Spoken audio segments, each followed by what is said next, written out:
مرحبا. بعد 6 أشهر على احتلال شمال مالي من قبل جماعات مسلحة، يبدو أن باماكو ومجموعة دول غرب أفريقيا قررت التدخل. للوقوف على تداعيات ذلك نستضيف السيد فيليب بوغون. مرحبا. أنتم مدير معهد الأبحاث الاستراتيجية في باريس. باماكو تطالب بتدخل عسكري، فرنسا تعبئ مجلس الأمن، ودول غرب أفريقيا تستعد. هل حان موعد التدخل؟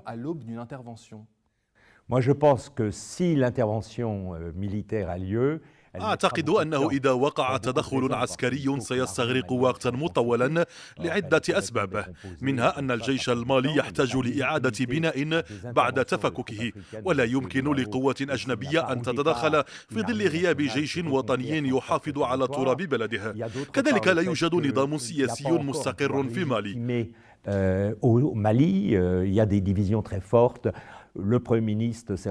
هناك خلافات واسعة بين رئيس الحكومة ورئيس الدولة الانتقالي، وبالتالي ستتوسع هذه الخلافات في حال وجود تدخل. وهناك أيضا قوة مجموعة غرب أفريقيا غير المؤهلة للتدخل في بيئة مثل هذه، باستثناء جيش النيجر الذي يعرف المنطقة جيدا. الدول الكبيرة المعنية بالموضوع ليست عضوة في مجموعة دول غرب أفريقيا كموريتانيا وتشاد والجزائر. ولماذا هذه الخلافات بين جنرال سان لوغو ورئيس تراوري ورئيس الحكومة ديارا؟ توجد عدة أسباب، منها ارتباط مسؤولين سياسيين بعلاقات مع الشمال، وهناك أيضا الانقسامات الحاصلة في الجيش والتي قادت الضباط للتمرد على رؤسائهم، إلى أن بات الجيش غير قادر على مواجهة حركات كحركة الطوارق وأيضا حركة أنصار الله. وهناك أيضا انقسامات بشأن جدوى هذا التدخل العسكري. من قبل في مالي كان هناك شعور بالخطر المحدق في مواجهة بعض المنظمات المتطرفة في الشمال، وأيضا اليوم يوجد شعور بخطورة التدخل العسكري في المنطقة. وبما أن الجيش فقد فعاليته، لا يمكن أن يتم الأمر إلا عبر قوات أفريقية وأجنبية. نعيش منذ أسبوعين على وقع تحرك دبلوماسي جزائري لتشجيع الحوار بين الجماعات المتشددة والسلطات المركزية. لماذا ترفض الجزائر التدخل العسكري؟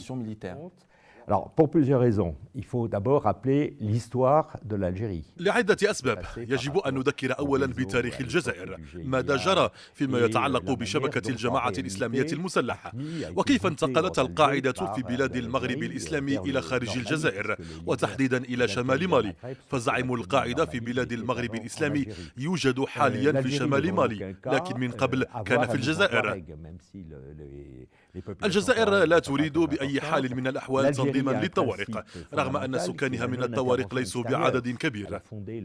الجزائر لها مبدأ ثابت، وهو لا للتدخل الخارجي، وحزب جبهة التحرير الوطني أسس تاريخه على السيادة الوطنية، لذلك فهو يرفض التدخل العسكري. أعتقد أيضا أن الجزائر ليست على يقين بوجود حالة غير مراقبة عند أبوابها. هناك أيضا قضية الصحراء مع المغرب، وهي أيضا موضوع انقسامات رغم التقارب مع المغرب. من الجهة الأخرى هناك أيضا حدودها مع تونس وليبيا، ولا يمكن أن نقول أبدا إنها مؤمنة تماما. إذا ناحيتها الجنوبية في حالة نزاع، وفي النهاية كل هذه العناصر تهدد إدارة الفضاء الجزائري، دون أن ننسى بالطبع الخلافات العميقة بين فرنسا والجزائر. وهل يمكن التحاور مع الجماعات المسلحة في الشمال؟ بالطبع مع بعضها لا. مع القاعدة في بلاد المغرب الإسلامي غير ممكن. ومن العناصر التي قد تكون ممكنة في أي تدخل عسكري هو غياب بعض القادة الذين يمكن أن لا يحضروا. هناك أيضا تحول عدد معين من القوات الموجودة، ولنوضح أكثر يوجد نحو 5000 فرد تقريبا، 700 منهم يوجد في جهة مغلقة، يعني غير قابلين للتفاوض. وإذا وجدنا حلولا لبعض الشباب ممن لا أمل لهم في العمل، سواء سواء من خلال إدماجهم في الجيش الوطني أو أن نمنح لهم مصدر عيش بين هلالين نقوم بشرائهم. يمكن أن نحول هذه الجماعات المختلفة، لكن أيضا يجب إيجاد حلول سياسية، وهذا مستحيل في ظل عدم وجود نظام سياسي قوي في مالي وغياب جيش مالي متماسك ومهيكل. إذا من وجهة نظركم يجب أن يكون هناك نظام شرعي في باماكو. من الملح أن يكون هناك نظام شرعي في باماكو. هل يحتاج الأمر انتخابات؟ أعتقد أننا نحتاج لحد أدنى من الاتفاق بين القوات السياسية الموجودة والمنقسمة، وأيضا نحتاج لإعادة بناء جيش وطني وجمهوري. بغض النظر عن شكل التدخل، هل يمكن أن يؤثر على استقرار الدول المجاورة؟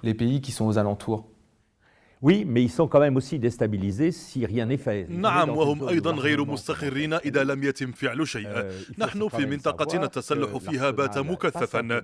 يجب معرفة أن هذا السلاح ليس فقط من ترسانة القذافي، بل أيضا من ترسانة المتمردين الذين دعمهم حلف الناتو في بنغازي.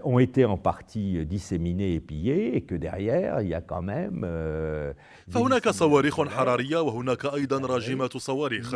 إذن فهذه المنطقة غير المراقبة مع الاستقطاب المتواصل للمقاتلين المسلحين ووجود حركة تمكن من شراء مزيد من الأسلحة، أصبحت منطقة مضطربة تهدد كل الدول. النيجر أصبحت في الجبهة الأولى، وهناك أيضا الجزائر، رغم أن هذه الأخيرة تراقب حدودها الجنوبية. سيدي غون، شكرا لك. شكرا لكم. تجدون هذا الحوار كاملا على موقعنا على شبكة الإنترنت القارة TV.net. شكرا.